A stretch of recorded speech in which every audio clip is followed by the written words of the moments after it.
नमस्कार मित्रांनो, मी गणेश वानकर. इग्नाइट अकॅडमीच्या या व्हिडिओमध्ये मी तुम्हा सर्वांचे स्वागत करतो.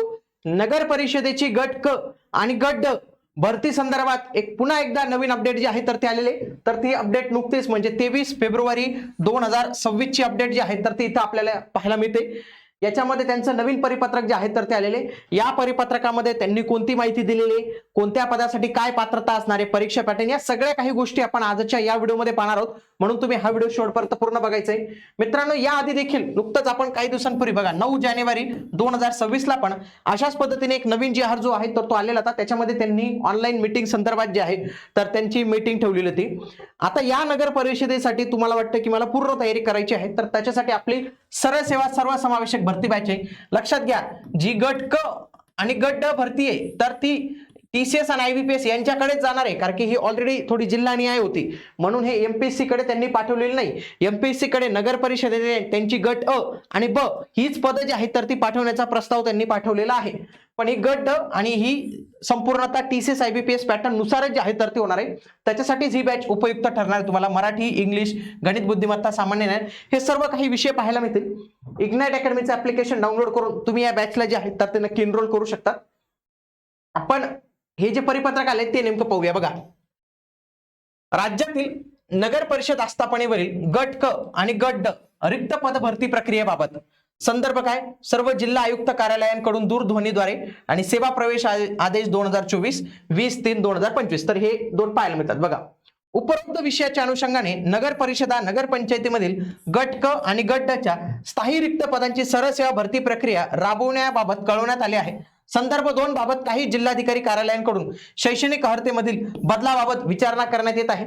त्या अनुषंगाने आपणास कळवण्यात येते की सोबत जोडलेल्या सेवा प्रवेश आदेश 2024 दिनांक 20/3/2000 रोजीच्या आदेश आणि शासनाच्या प्रचलित धोरणानुसार सरळ सेवा पद भरतीची नियमानुसार कारवाई करण्यात यावी.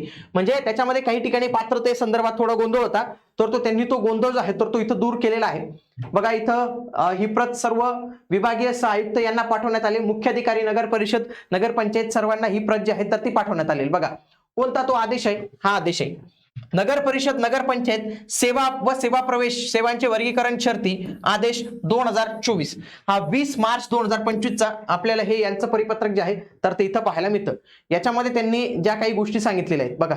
ओके, आता इथं पण त्यांनी हे सगळे सेवा प्रवेश नियम सांगितलेले आहेत. पुढे जर मी तुम्हाला सांगणार आहे ते म्हणजे कोणत्या पदासाठी पात्रता. आता वरिष्ठ लिपिक हे पद आहे. वरिष्ठ लिपिक हे पद 100% काय सांगितलंय, प्रमोशनने भरलं जाईल. म्हणजे काय, याच्यासाठी कोणतीही परीक्षा होणार नाही. पुढचं लिपिक टंकलेखक. लिपिक टंकलेखन याच्यातील 50% पद ही सरळ सेवेने म्हणजे काय परीक्षेद्वारे भरली जातील. याच्यासाठी पात्रता काय लागणार आहे, पदवी पाहिजे 30 मराठी किंवा इंग्लिश 40. म्हणजे ऑर हा शब्द आलेला, इथं ऑर हा शब्द. अनुभव वगैरे सांगितलं नाही, ती चांगली गोष्ट आहे आपल्यासाठी. पुढे कोणती कोणती बघा, हे वाहन चालक हे पद आहे. वाहन चालक हे तांत्रिक सेवामधनं 100% याच्यामधनं ड्रायव्हर लोकांसाठी चांगली संधी आहे. 10वी पास पाहिजे. हलके वाहन चालवण्याचा अनुभव, वाहन चालवण्याचा फक्त 3 वर्षाचा अनुभव त्यांनी मागितलेला आहे. त्याच्यानंतर मोटार वाहन दुरुस्ती संदर्भातलं काही जे आहे ते प्रमाणपत्र पाहिजे आहे.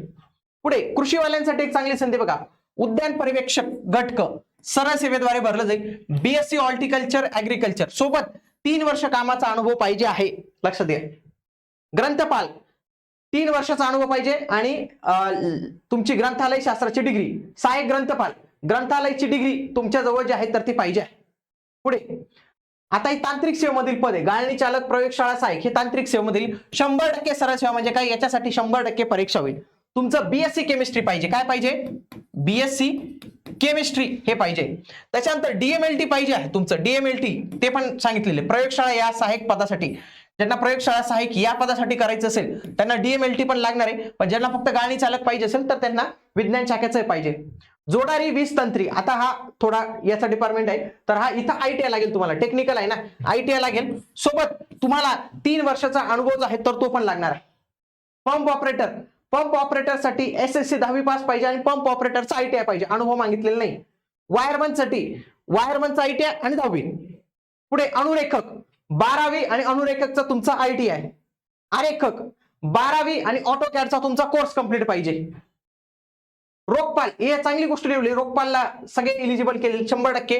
कोणत्याही शाखेची पदवी म्हणजे 30, म्हणजे जो व्यक्ती वरती लिपिकला क्वालिफाय होतो ना, तोच खाली रोखपालला पण जे आहे तर ते क्वालिफाय होऊ शकतो, लक्षात घ्या. पुढे हे अग्निशमनचं हे पद आहे 100% प्रमोशन आहे. वाहन चालक कम यंत्रचालक ऑपरेटर, लक्षात घ्या. याची देखील बॅच मित्रांनो महाराष्ट्रात एकमेव बॅच फक्त इग्नाइट अकॅडमीच्या प्लॅटफॉर्मवर अवेलेबल आहे याची. वाहन चालक म्हणजे चालक यंत्रचालकची, म्हणजे हा यंत्रचालक असतो आणि एक फायरमनचं पद आहे. या दोघांचे जे काही टेक्निकलचे टॉपिक्स आहेत त्याची फक्त एकमेव बॅच आपल्याकडे उपलब्ध आहे. 10वी आहे. सोबत 6 महिन्यांचा प्रशिक्षण कालावधी, म्हणजे 6 महिन्यांचा तुमचा तो कोर्स पाहिजे तोच असतोच. सोबत 3 वर्षाचा तुमचा अनुभव पाहिजे, जर हेवी ड्युटी व्हेकल चालवण्याचा तुमच्याजवळ लायसन्स पाहिजे ते. आरोग्य सहाय्यक हे पद आहे. 12वी पाहिजे. तुमचा बहुउद्देशीय कर्मचारीसाठी विहित केलेला स्वच्छता निरीक्षकचा तुमचा 1 वर्षाचा म्हणजे 12 महिन्याचा एक कोर्स असतो आणि 2 वर्ष अनुभव पाहिजे. इथं अनुभवची अट टाकून दिलेल्या आरोग्य सेवकला, आरोग्य सहाय्यकला. परिचारिका महिलांसाठीचा हा जॉब आपल्याला इथं जो आहे तर तो पाहायला मिळतो. सोबत बघा शिपाई, हवालदार, वॉलमन हे 10वी वरची पद आहे. बघा हे फायरमनचं पद आहे. हे याच्या सगळ्यात जास्त जागा येतात ऍक्च्युली, लक्षात घ्या. मनपामध्ये पण सगळ्यात जास्त जागा हे यांच्याच येतात. तर हे अशा पद्धतीने या सगळ्या काही गोष्टी मित्रांनो इथं तुमच्यासाठी दिलेल्या आहेत. एक चांगली संधी आगामी काळात सरळ सेवे माध्यमातून, आणि याचा फायदा असा आहे की घराजवळ पोस्टिंग मिळण्याचे चान्सेस जास्त वाढतात, कारण की नगर परिषद आणि नगरपंचायत खूप ठिकाणी असतात. म्हणून तुमच्या घरापासून जवळच तुम्हाला जो आहे तर तो एक चांगला गव्हर्नमेंट जॉब जो आहे तर तो मिळू शकतो. त्याच्यासाठी तुम्ही नक्की तयारी जी आहे तर ते इग्नाइट अकॅडमी सोबत करू शकतात. भेटूया पुढील व्हिडिओमध्ये. तोपर्यंत जय हिंद, जय महाराष्ट्र, धन्यवाद.